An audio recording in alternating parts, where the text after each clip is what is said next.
இந்த அருமையான நேரத்துக்காக உமக்கு நாங்கள் நன்றி சொல்கிறோம். இந்த நாளிலே ஆண்டவரே உம்முடைய கரத்தை நோக்கி ஆண்டவரை நாங்கள் பார்க்கிறோம். உங்களுடைய சமூகத்தை தேடி வந்திருக்கிற உங்களுடைய பிள்ளைகளை ஆசீர்வதிப்பதாக எல்லாவற்றையும் ஆண்டவரை கரத்தில் ஒப்புக் கொடுக்கிறோம். இயேசுவின் மூலம் ஜெபிக்கிறோம் அன்பு ஆண்டவரே, ஆமென். ஹல்லேலூயா, ஹல்லேலூயா. இன்னைக்கு எத்தனாவது குடும்பத்தை நாம் சந்திக்கிறோம்? 7வது குடும்பம் இல்லையா? இந்த குடும்பங்களை நாம் ஏன் ஆராய்ந்து பார்க்கிறோம்? ஒருவேளை இன்றைக்கு நீங்கள் யோசிக்கலாம், இது ஒருவேளை தற்செயலாகவே எடுத்த ஒரு முடிவா என்று சொல்லி. இல்லை, ஒவ்வொரு இல்லங்களையும் சந்திக்கிறதற்காக கடந்து போகிற பொழுது ஒவ்வொரு குடும்பங்களிலும் பார்க்கின்ற இந்த உறவுகளையும் அவர்கள் என்னோடு கூட பகிர்ந்து கொள்கின்ற காரியங்களை எல்லாம் ஆராய்ந்து பார்க்கிற பொழுது இன்னைக்கு குடும்பங்களிலே காணப்படுகின்ற சூழ்நிலை, பெற்றோர்கள் பிள்ளைகளை குறித்து சொல்லுகிற அந்த தவிப்புகள், இதை எல்லாவற்றையும் உணர்ந்துதான் இன்றைக்கு நான் உங்களோடு கூட இந்த குடும்பங்களை நான் பேசிக் கொண்டிருக்கிறேன். இன்றைக்கு தாயும் தகப்பனையும் தனியாக தவிக்க விடுகின்ற சூழ்நிலை இந்த உலகத்திலே மாத்திரமல்ல, அன்பையே இந்த உலகத்திற்கு காண்பித்த கிறிஸ்தவனிடத்திலே தான் அதிகமாக இருக்கிறது என்பதை நினைத்து மனம் உடைந்து போனேன். பிரியமான தேவனுடைய பிள்ளைகளே, இந்த உலகத்திற்கு அன்பை பறைசாற்றின என் ஆண்டவர் இயேசுவினுடைய அன்பை இன்றைக்கு குடும்பங்களிலே நான் பிரதிபலிக்கவில்லை என்று சொன்னால் நான் கிறிஸ்துவை உடையவன் என்று சொல்லி நான் எப்படி சொல்ல முடியும்? இல்லையா? ஒருவேளை யாக்கோபை குறித்து பேசலாமா என்று சொல்லி யோசித்தேன். ஏசாவை தவிர்த்துவிட்டு யாக்கோபை பேச முடியாது. ஏசாவின் வழியாக தேவன் நமக்கு நல்ல விஷயங்களை கற்றுக் கொடுக்கிறார். உறவுகளை புரிந்து கொள்ளாத ஒரு குடும்பம். ஈசாக்கை குறித்து நேற்றைய தினத்திலே பார்த்தோம். என்ன குடும்பம் பார்த்தோம்? நம்ம முன்மாதிரியான குடும்பம். இன்னைக்கு உறவுகளை புரிந்து கொள்ளாத குடும்பம். ஈசாக்கு 2 பிள்ளைகள், ஒன்று ஏசா, இன்னொன்று யாக்கோபு. வேதவசனம் அழகை சொல்லுகிறது. இந்த ஏசாவை குறித்து அழகை சொல்லுகிற வார்த்தைகளை கவனிங்க. இவன் யார் என்று சொன்னால், ஒருவேளை நம்ம எல்லாருக்கும் தெரியும் இவன் யார் என்று சொன்னால் எல்லாரும் சொல்லுவோம். என்ன சொல்வீங்க? இவர்கள் ஈசாக்குடைய மூத்த மகன் என்று சொல்லி. ஆனா வேதவசனம் சொல்லுகிறது, தொடக்க நூல், அதாவது ஆதியாகமத்திலே 36ஆம் அதிகாரம் 1வது வசனத்தை வாசிங்க பார்க்கலாம். நல்ல கவனமாக கவனிங்க. இங்கே வேதவசனம் அழகாய் சொல்லுகிறது, இந்த ஏசா யார் என்று சொன்னால் இவன் ஈசாக்குடைய மகன் மாத்திரம் அல்ல. வேதவசனம் அழகாய் சொல்லுகிறது, ஏதோம் என்கிற ஒரு தலைமுறையினுடைய தகப்பன் என்று வேதம் சொல்லுகிறது. அதாவது நம்ம இன்னும் சொல்லணும்னா ஏதோமியருடைய தகப்பன். இந்த ஏதோம் என்கிற தலைமுறை யார் வழியாக உருவாக்கப்பட்டது என்று சொன்னால் இந்த ஏசாவின் வழியாக உருவாக்கப்பட்டது. இந்த பெயர் எப்படி இவனுக்கு வந்தது? என்னுடைய பின்னணியை நம்ம தெரிந்து கொள்ள வேண்டும் அல்லவா? ஏன்னா ஏசாமனா அவ்வளவா நம்ம பார்க்க முடியும், படிக்க மாட்டோம். ஆதியாகமம் 25ஆம் அதிகாரம் 30வது வசனத்தை யாராவது ஒரு வாசிங்க. ஆதியாகமம் 25 30ஆம் வசனத்துல அந்த சிகப்பான கூழிலே எனக்கு கொஞ்சம் கொடு, இதனாலே அவனுக்கு ஏதோம் என்ற பெயர் வந்தது. நல்ல கவனமாக கவனிங்க. இல்லையா? நல்ல கவனமாக கவனிங்க. அந்த இடத்துல நடக்கிற நிகழ்வு நமக்கு தெரியும். ஒரே கொஞ்சம் சிகப்பான கூழுக்காக, உணவுக்காக அவன் என்ன செய்கிறாருங்க? தன்னுடைய சேஷ்ட புத்திர பாகத்தையே என்ன செய்றாங்க? இழந்து போனா அந்த கூழ் எப்படி இருக்குங்க? அது சிகப்பாய் இருந்தபடினாலே அவனுக்கு இந்த பெயர் வந்தது. என்ன பெயருங்க? ஏசா என்கிற வார்த்தையினுடைய அர்த்தம் என்று சொன்னால் சிகப்பு. இன்னைக்கு சொல்லுகிற விஷயம் என்று சொன்னால் ஏசா என்று சொன்னால் சிகப்பு என்ற அர்த்தம். இன்னைக்கு ஆராய்ச்சியாளர்கள் சொல்லுகிற விஷயம் என்னன்னா, ஏசா தங்கி இருந்த அந்த இல்லம், அந்த இடம் இருக்கிறது அல்லவா, அந்த ஏதோமியுடைய பட்டணம் இருக்கிறது அல்லவா, அந்த பட்டணத்துடைய மண்ணும் சிகப்பு நிறத்தில் தான் காட்சி அளிக்கப்படுமா. நல்லா யோசித்து பாருங்களேன். இந்த ஏசாவும் எப்படிப்பட்ட நிறத்துல இருப்பானா? நல்ல சிகப்பு நிறத்துல இருக்கக்கூடிய ஒரு மனிதனா. நல்ல கவனமாக கவனிங்க. அப்படி என்று சொன்னால் சிகப்பின்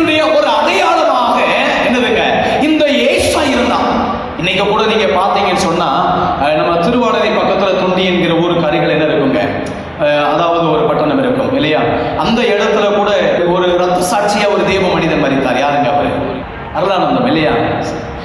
அந்த இடத்துல இப்போ நீங்க போனீங்கன்னா அவர் ரத்த சாட்சியா மறிக்கப்பட்டதினாலே என்னதுங்க, இன்னைக்கும் அந்த மண் எப்படி இருக்குங்க?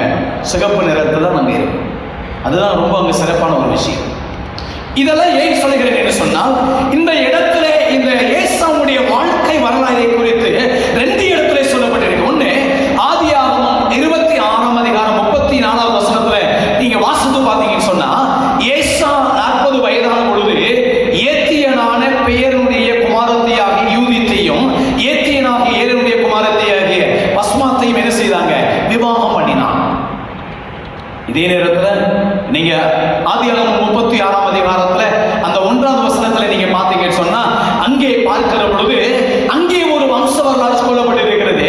அங்கே சொல்றாங்க ஏசாவுடைய முதல் மனைவி பேர் என்னதுங்க? ஆதார். 2வது மனைவியுடைய பேர் என்னதுங்க? அகோலிபாமாள். 3வது மனைவி யார் என்று சொன்னால், அது யாருன்னு வேதவசனம் சொல்கிறது? இஸ்மவேலின் குமாரத்தி பஸ்மாத். இந்த இஸ்மவேலுடைய குமாரத்தினா யாருங்க? யாருங்க இஸ்மவேல்? யாருங்க? ஆகாருக்கு பிறந்த, ஆபிரகாமுக்கு பிறந்த என்னதுங்க?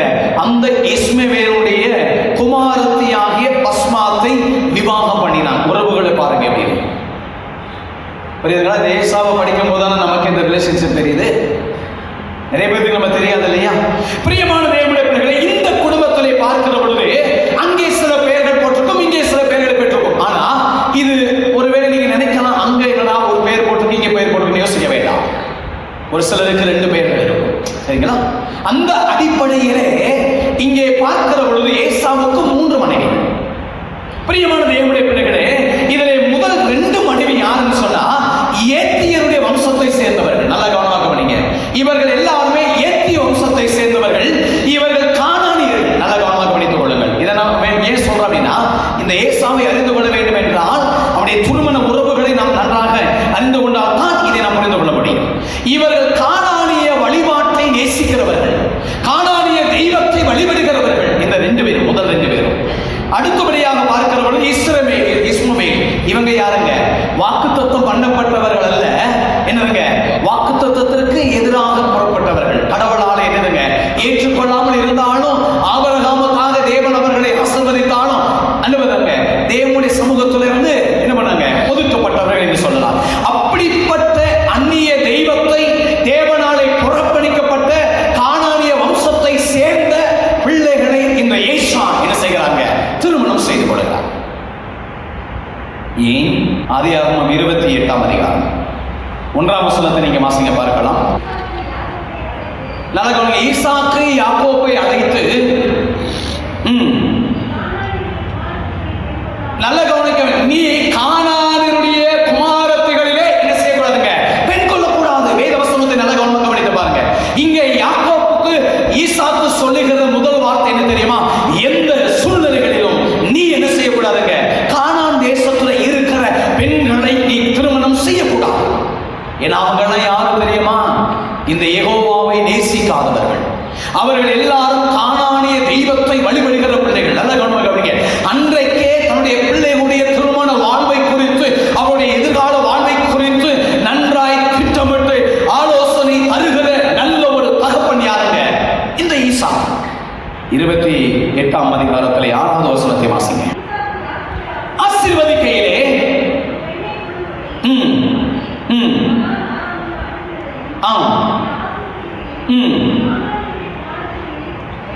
கானானியருடைய குமாரத்திகளிலே பெண்ணை கொல்ல வேண்டாம் என்று கட்டளையிட்டதையும் 8வது வசனத்தை வாசிங்க. அப்படியே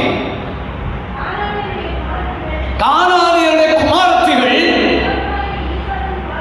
தன்னுடைய தகப்பனாகிய ஈசாக்கினுடைய பார்வைக்கு ஆகாதவர்கள் என்று ஏசா அறிந்து, நல்ல கவனிக்க, வேதவசனம் கை சொல்லுகிறது. இந்த உறவுகளை நீங்கள் பார்க்கணும்னு சொன்னா என்ன நடக்கிறது? ஈசாக்கு யாக்கோபை ஆசீர்வதித்த உடனே இதை ஏற்றுக்கொள்ளாத இந்த ஏசா என்ன உடனே என்ன செய்கிறாங்க தெரியுமா? என்ன செய்கிறாங்க? தன் தகப்பனுக்கு எது பிடிக்கலையோ, தகப்பனுக்கு எதை செய்யக்கூடாதோ அதை என்ன செய்கிறாருங்க? அவன் செய்கிறதை நீங்க பார்க்க முடிகிறது. உடனே போய் என்ன செய்கிறாருங்க? கானானிய பெண்கள்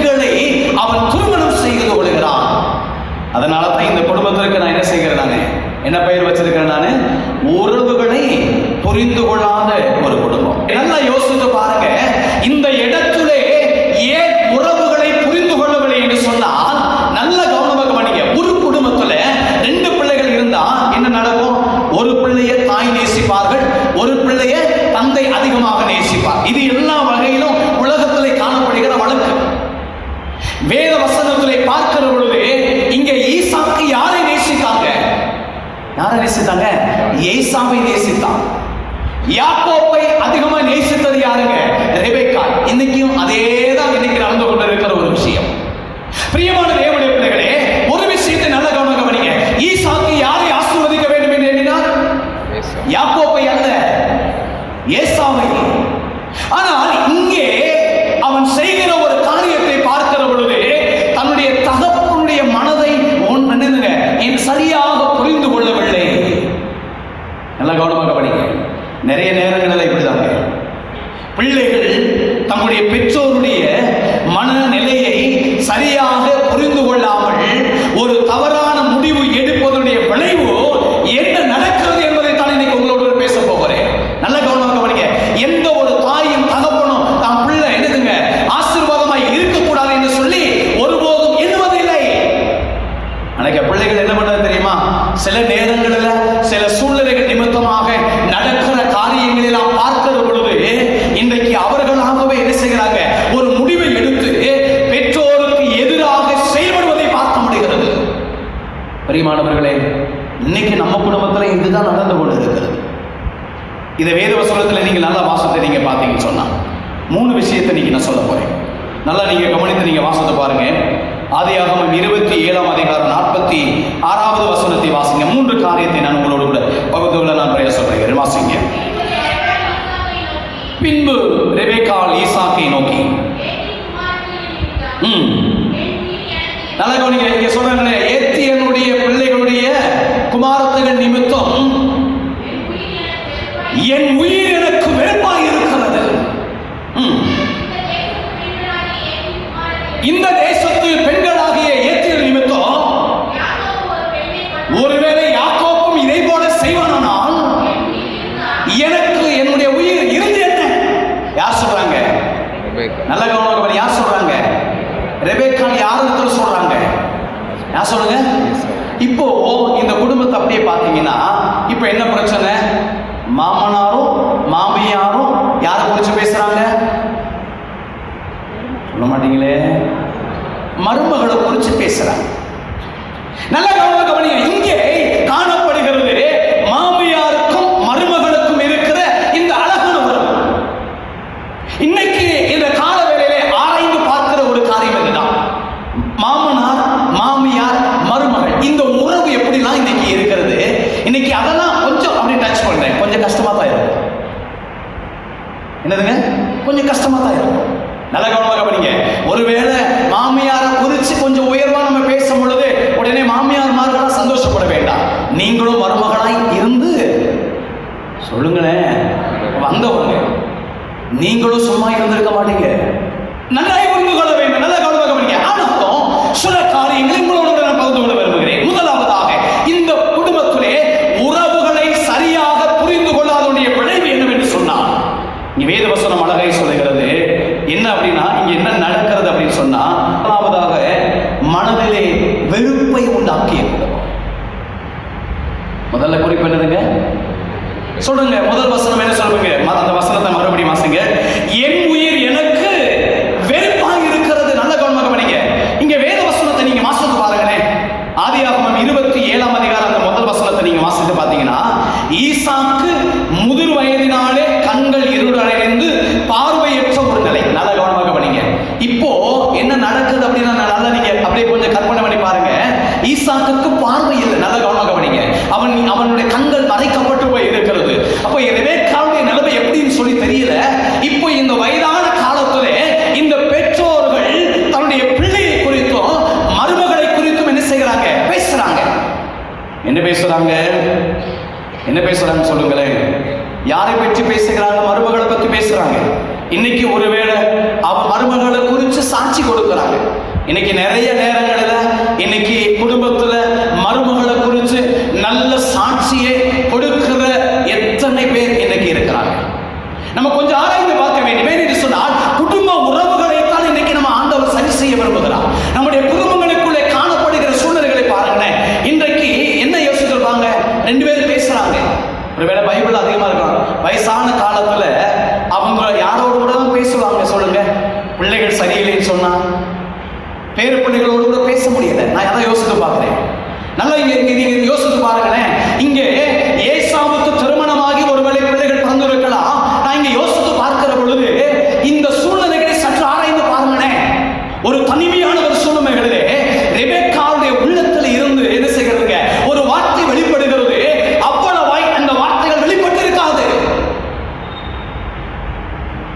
அவர் மன வேதனை அடைந்த போது அவர் சொல்றாங்க, என்னதுங்க, இந்த ஏசா அன்றைக்கு செய்த அந்த செயலை நினைத்து இன்னைக்கு நம்முடைய உறவுகளை சரியாமல் புரிந்து கொள்ளாமல் இன்னைக்கு என்ன செய்கிறாருங்க, ஒரு வெறுப்பை நமக்கு உண்டு பண்ணுகிறானே. ஏதோ ஒரு சூழ்நிலை நல்லா யோசித்து பாருங்க. யார் தவறு? நல்ல கவனமாக படிங்க. யாருடைய தவறு இது? இது ஏசாவுடைய தவறு. நல்ல கவனமாக படிங்க. அன்றைக்கு அவன் சேஷ புத்திர பாகத்தை அவன் நிற்காமல் இருந்தால் ஆசீர்வாதம் யாருக்கு தான் போய் இருக்குங்க? ஏசாவுக்கு தான். ஆனால் தான் செய்த தவறை உணராமல் என்ன பண்ணாங்க? நிறைய நேரங்களில் அப்பதாங்க. இன்னைக்கு நிறைய நேரங்களில் பார்த்தீங்கன்னா, நான் ஒரு விஷயத்தை சொல்றேன். பெற்றோர்கள் பிள்ளைகளாகி நீங்கள் செய்த எத்தனையோ தவறுகளை அவர்கள் மன்னித்தார்கள். இன்னைக்கும் அவர்கள் மன்னித்துக் கொண்டே இருக்கிறார்கள். ஆனா ஒருவேளை பெற்றோர் ஒரு சிறிய தவறு செய்து விட்டால் இன்னைக்கு பிள்ளைகள் என்ன செய்கிறாங்க தெரியுமா? அதை பெரிதாக்கி என்ன செய்கிறாங்க தெரியுமா? அவர்களுக்கு வெறுப்பை உண்டாக்குகிறார்கள். தெரியுமா? இன்னைக்கு இதுதான் இன்னைக்கு இந்த குடும்பங்களில் நடந்து கொண்டிருக்கிறது. ஒரு தாய்கிட்ட நான் பேசிட்டு இருக்கும்போது சொன்னாங்க, அவன் வயிற்றிலே கர்ப்பத்துல இருக்கிற பொழுது அவன் என்னை உதைத்த பொழுது அதை நான் வரமாய் பார்த்தேன். நான் வயிற்றிலே அவன் கர்ப்பத்துல இருக்கிற போது உதைத்தான். அந்த உதைப்பது எனக்கு வரும். ஆனா இன்றைக்கு நான் சொன்னேன், அதே நேரத்தில் இன்றைக்கு நீ வளர்ந்து உன் தாயை உதைத்தால் அது உனக்கு சாபம். அல்லேலூயா சொல்லுங்க.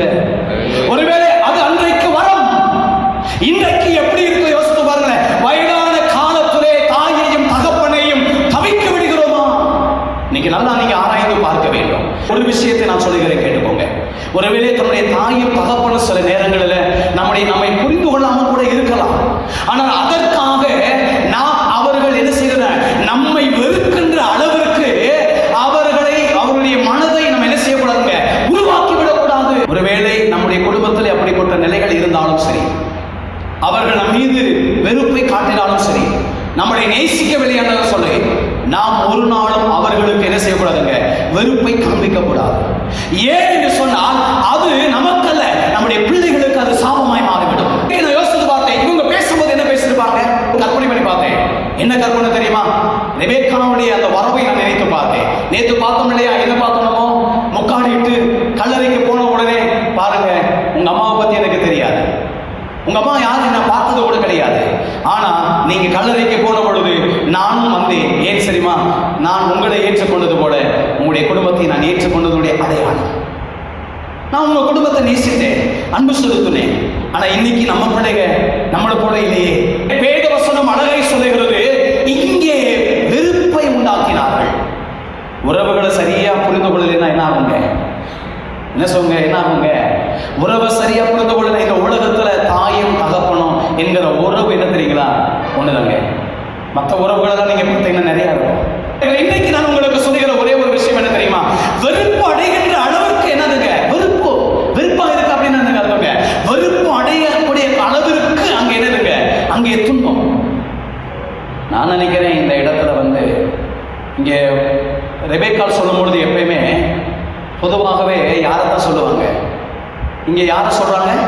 ஏத்தியனராகிய மருமகளை குறித்து சொல்றாங்க. ஆனா நான் இதை ஏத்துக்க மாட்டேன். ஏன் தெரியுமா? இந்த மருமகள் இப்படிலாம் நடந்து கொள்வதற்கு முக்கிய காரணம் யாருங்க? நல்ல கவனமாக கவனிங்க. யாருங்க? மகன் சரியில்லை. வேதவசனம் சொல்கிறது, மருமகளை மட்டும் என்ன செய்யக்கூடாதுங்க, இங்கே பழி சொல்ல முடியாது. அதற்கு முழு பொறுப்பு இங்க யாருங்க? ஏசாதான், மகன் தான். நிறைய நேரங்களில் இங்கே மறுத்து விடுகிறோம். எல்லா பள்ளியும் யார் தான் நம்ம சுமத்து வரணுமா? சொல்லுங்களேன். மகன் ஒரு விஷயத்த சொன்னா கூட வீட்டில் இன்னைக்கு நடக்கிற விஷயம் என்ன தெரியுமா? இல்ல நீயா பேசி இருக்க மாட்ட. எப்படிங்க சொல்லுங்க? நீங்கெல்லாம் சிரிக்கிறத பார்த்தா உங்க வீட்டுல அவ்வளவு அழகா நடக்குதுன்னு நான் நினைக்கிறேன். நீயா பேசிருக்க மாட்டேன். உன் மனைவி ஏதோ என்ன பண்ணிருப்போம், நம்ம பாசையில சொன்னா நல்லா ஸ்கூல் பண்ணிருப்பா போல இருக்கு. ஏன்னா இது வரைக்கும் நீ இப்படி பேசுனதே கிடையாது. ஏன் தெரியுமா? அவ சின்ன பிள்ளை, பாவம், ஒரு ஒண்ணுமே தெரியாது இல்லையா? புதிதாக வருகிறவர்களுக்கு இன்னைக்கு குடும்பத்தில் நடக்கிற விஷயம், நான் என்ன பார்க்குற விஷயம், புதுசா வர்ற பிள்ளைங்க என்னைக்குமே மனைவியானவர் என்ன செய்ய மாட்டாங்க, தன்னுடைய தாயையும் தகப்பனையும் பத்தி நல்லா தான் சொல்லுவாங்க. ஆனா மகன் என்னத்தையுமா சொல்லுவான்? வந்த உடனே, ஏமா எங்க அம்மா ஒரு மாதிரி இருப்பாங்க, நீ கொஞ்சம் அட்ஜஸ்ட் பண்ணிக்கோ. அப்படின்னா என்ன அர்த்தம்? சொல்லுங்க, என்னங்க? கொஞ்சம் அப்படி இப்படி பேசுவாங்க. அவங்க மட்டும் நீ அட்ஜஸ்ட் பண்ணிட்டா நல்லா போயிடும் இவர் சொல்லுவாரு. அப்பயே அந்த அம்மா என்ன நினைப்பாங்க? புரியுதுங்களா? உறவுகளை சரியாக புரிந்து கொள்ளவில்லை என்றால் இதுதான். இன்றைக்கு வேதவசனம் அழகாய் சொல்லுகிறது. எத்தனை வருஷம் உங்களுடைய திருமணம் ஆவதற்கு முன்பதும் சரி பின்பதாகவும் சரி எத்தனை துன்பங்கள், எத்தனை கஷ்டங்கள், எத்தனை உழைப்பை அவர்கள் உங்களுக்கு தந்திருக்கிறார்கள் அல்லவா? அதெல்லாம் நினைச்சு பார்க்கிறீங்களா? பிரியமானவர்களே, இந்த உயர்வுக்கு காரணம் என்ன? நல்லா யோசித்து பாருங்களேன். நீங்க படிப்பதற்கும் சம்பாதிப்பதற்கும் காரணம் யாருங்க? இவ்வளவு ஆஸ்திகளை உங்களுக்கு கொடுத்தது யாருங்க? அந்த தாயும் தகப்பனும் அல்லவா? அப்படி என்று சொன்னால் அவர்களுக்கு வெறுப்பை உண்டாக்கினார். நல்லா கவனமாக படிங்க. நான் சொல்லுவேன், எப்பயுமே சொல்லுவேன், பரிசுத்த ஆவியானவருக்கு விரோதமாக நம்ம எந்த இது பேசினாலும் அது என்ன செய்யாதுங்க, மன்னிக்கப்படாது அப்படின்னு சொல்லுவோம் பார்த்தியா? நான் சொல்லுவேன், வயதான காலத்திலே தாயையும் தகப்பனையும் என்னதுங்க தவிக்க விடுகிற எந்த மகனுக்கும் மன்னிப்பு கிடையாது. தெரியுமா? நான் சொல்லுவேன், மன வெறுப்பை உண்டாக்கினார்கள். இரண்டாவதாக பார்க்கிற பொழுது வேதவசனம் சொல்லுகிறது, 26ஆம் அதிகாரம் 35ஆம் வசனத்தை வாசிக்க பார்க்கலாம். அவர்கள் ஈசாக்குக்கும் ரெபெக்காளுக்கும் மன நோவை என்றார்கள். பொதுமையில் ஏற்படாத மன கசப்பு. உறவுகளை புரிந்து கொள்ளலைன்னா இரண்டாவது என்ன நடக்குங்க? முதல்ல மனதில் வெறுப்பு, இரண்டாவது உறவுகளை புரிந்து கொள்ளலைன்னு சொன்னா இங்க என்ன இருக்குங்க? மன கசப்பு, மன நோவு. இங்க சொல்றாங்க, இவர்கள் இருவருக்கும் அவர்கள் எப்படி இருந்தார்களா? சொல்லுங்களேன். இன்னைக்கு நல்லா யோசித்து பாருங்களேன். இன்னைக்கு நான் வயதான காலகட்டத்தில் நம்ம தாய் தகப்பனுடைய வாயிலிருந்து இப்படி வார்த்தைகளாக வருதா? நல்லா இன்னைக்கு ஆராய்ந்து பாருங்க, தயவு வந்து சொல்லுகிறேன். பிரியமான பிள்ளைகளே, வயதான காலத்தில் அவர்கள் மறிக்கிற ஒரு சூழ்நிலைகளில் நீங்க போய் ஒரு 2 நாள் அவங்க கூட இருந்து ஒரு பிரோஜனம் இல்லைங்க.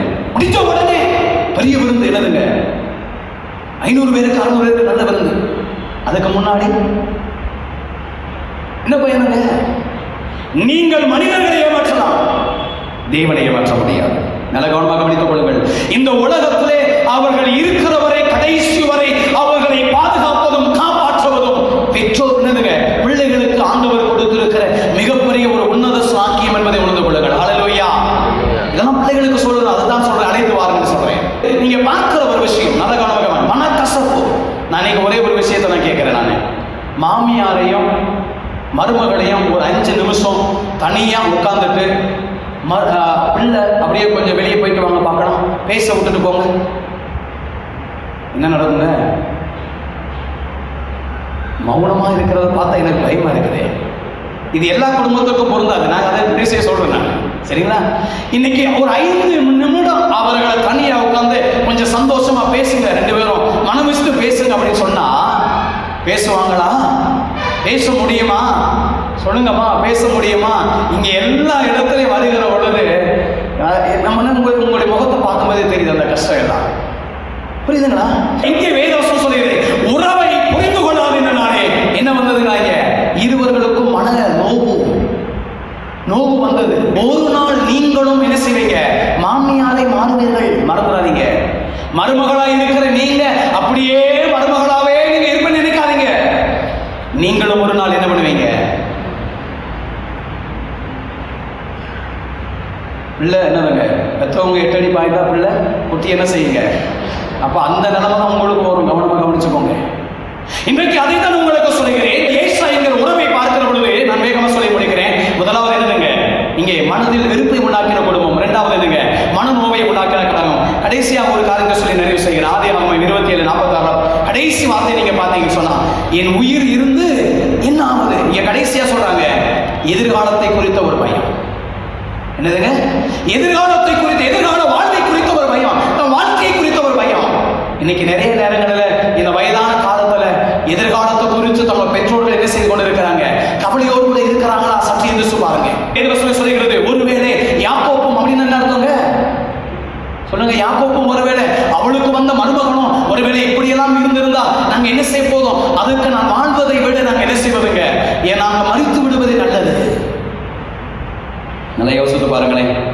பிரியமானவர்களே, தகப்பனும் தாயும் செய்த ஏன் நல்ல செயல்களை நம்ம நினைப்பது கிடையாது. எத்தனை நாட்கள் நமக்காக சாப்பிடாம நம்ம எவ்வளவு கஷ்டப்பட்டு நம்ம அவங்க படிக்க வைத்திருப்பாங்க. இன்னைக்கு அதெல்லாம் நம்ம உணர்ந்து கொள்ளாம இன்னைக்கு நம்ம வாழ்ந்து கொண்டு இருக்கிறோமே. ஏதாவது ஒன்று செய்து விட்டால் போதும் உடனே பழி வாங்குகிற எண்ணம் நமக்குள்ள இருக்கிறதே. ஆண்டவரே சமூகத்தில் இன்னைக்கு நம்ம சிந்திப்பாக்க நம்ம அழைக்கிறோம். இன்னைக்கு ஆண்டவருடைய கருத்தில் கேட்போமா? இன்னைக்கு ஆண்டவருடைய கருத்தில் நம்ம புரிந்து கொள்ளுவோமா? தாய் தகப்பன் என்கிற நல்ல ஒரு உறவை ஆண்டவர் நமக்கு என்ன செய்திருக்கிறாருங்க, நமக்கு தந்திருக்கிறாருங்க. இந்த உறவுகளை நீங்க புரிந்து கொள்ளுங்க. இந்த உறவுகளை நீங்க அர்த்தமா எண்ணாதீங்க. இந்த அழகான இந்த குடும்பத்தை நீங்க நேசிக்க நீங்க கற்றுக்கொள்ளுங்க. இதை நீங்க நேசிக்க நீங்க கற்றுக்கொண்டீங்கன்னா உங்க வாழ்க்கை எப்படி இருக்குங்க, ரொம்ப சிறப்பா இருக்கும். அவங்க செய்தாங்க அப்படின்னா அவர்கள் என்னதுங்க 40-50 வயசு ஆனதுக்கு அப்புறம் அவர்கள் குழந்தையை போல மாறிவிடுவார். நல்ல கவனமாக கவனித்துக் கொள்ளுங்கள். அவர்கள் செய்தார்கள் என்றால் நீங்கள் அவர்களை மன்னிக்க கற்றுக்கொள்ளுங்கள். வேதவசனம் அதுதான் எனக்கு சொல்லுகிறது, அவர்களை மன்னிக்க கற்றுக்கொள்ளுங்கள். அவர்களுக்கு மனசோர்வையோ மனவெறுப்பையோ அவர்களுடைய கடைசி காலத்தில் என்னதுங்க கண்ணீர் செஞ்சு வைக்காதீங்க. அவருடைய எதிர்காலத்தை குறித்து அவர்களுக்கு கேள்வியோடு கூட என்ன செய்யாதுங்க. அவருடைய உயிர் பிரிவதற்கு காரணமாக நீங்கள் இருந்தீர்கள் என்று சொன்னார். அந்த பிள்ளைகளுக்கு என்ன ஆகுங்க, சாபம். உறவை புரிந்து கொள்ளாத ஒரு காரணம். 3 விஷயத்தை சொன்ன. முதலாவது என்னதுங்க, மனதிலே வெறுப்பை உண்டாக்கினார்கள். இரண்டாவது என்னதுங்க, மனதிலே கசப்பையும் மனநோவையும் உண்டாக்கினார்கள். மூணாவது என்னதுங்க, எதிர்காலத்தை குறித்த அவருடைய வாழ்வை குறித்த ஒரு பயத்தை உண்டாக்கினார்கள். இன்றைக்கு நீங்கள் அப்படி இருக்கிறீர்களா? இன்றைக்கு உறவுகளை புரிந்து இன்றைக்கு தாயும் தகப்பனையும் நேசிப்பதற்கு சிலுவை அடி வர ஆண்டவர் நம்மை அழைக்கிறார். தேவனாமே இந்த திருவார்த்தைகளை நமக்கு ஆசீர்வதிக்கிறார். Joy Creative Production. For video coverage and editing, audio recording and editing, promo for advertisement, graphic design. Contact 9042494996.